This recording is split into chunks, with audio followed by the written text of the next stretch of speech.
परमादरणीय धार्मिक सज्जन वृंद,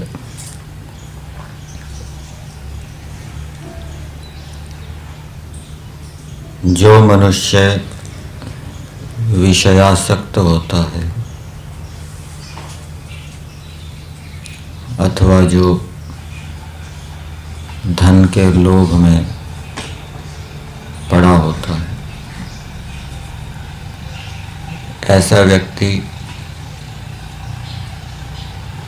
बाहर के विषयों में जो आसक्त है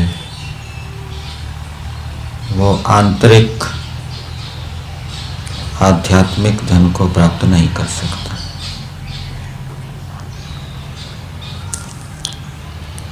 वो ईश्वर को जीत नहीं सकता, ईश्वर को अपने वश में नहीं कर सकता, ईश्वर को अपनी ओर आकृष्ट नहीं कर सकता, ईश्वर को प्रेरित नहीं कर सकता, ईश्वर का प्रिय नहीं बन सकता।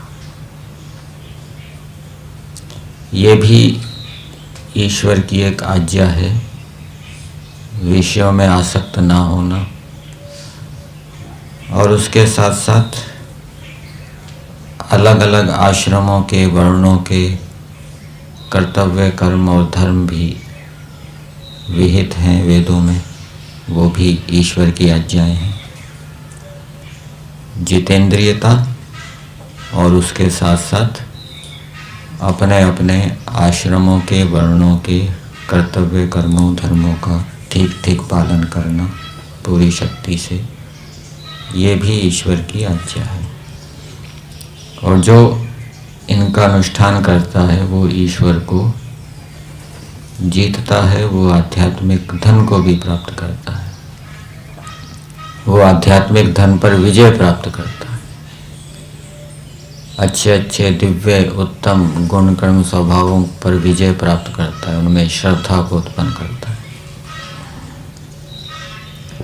वेद के अंदर अघायु शब्द आया है। एक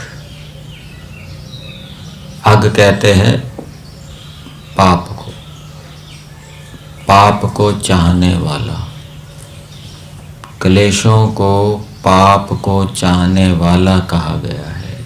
क्लेश जो है वो पाप को चाहते हैं, अर्थात क्लेशों से युक्त व्यक्ति पाप से बच जाए ऐसा नहीं होगा, वो पाप कर्म करेगा। और वेदवाणी कैसी है? वेदवाणी का महत्व वेद के अंदर ही बताया गया है। अथर्ववेद के एक मंत्र में बताया है, गोभिः विश्वे दुरेवाम अमतिम तरेमा। वेदवाणियों से हम अमति को, दुर्मति को या अज्ञान को या अविद्या को पार कर जाएं। तो जो वेदवाणी है वो हमें दुष्परिणाम देने वाली जो दुर्बुद्धि है, दुष्परिणाम देने वाला जो अज्ञान है, अविद्या है, उससे हमें तार देती है। इसलिए वेदों का स्वाध्याय हमें करता रहना चाहिए।